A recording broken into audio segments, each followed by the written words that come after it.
9.5 ఏళ్ళు ఏమీ చేయలేదు ప్రజలకి.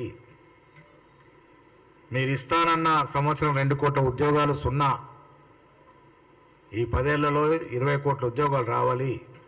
ఉన్న ఉద్యోగాలు ఊడదీసినారు. ఉన్న ప్రభుత్వ రంగ సంస్థల్ని మూసేసినారు. ఏ సామాన్యుడికి కూడా న్యాయం జరగలేదు.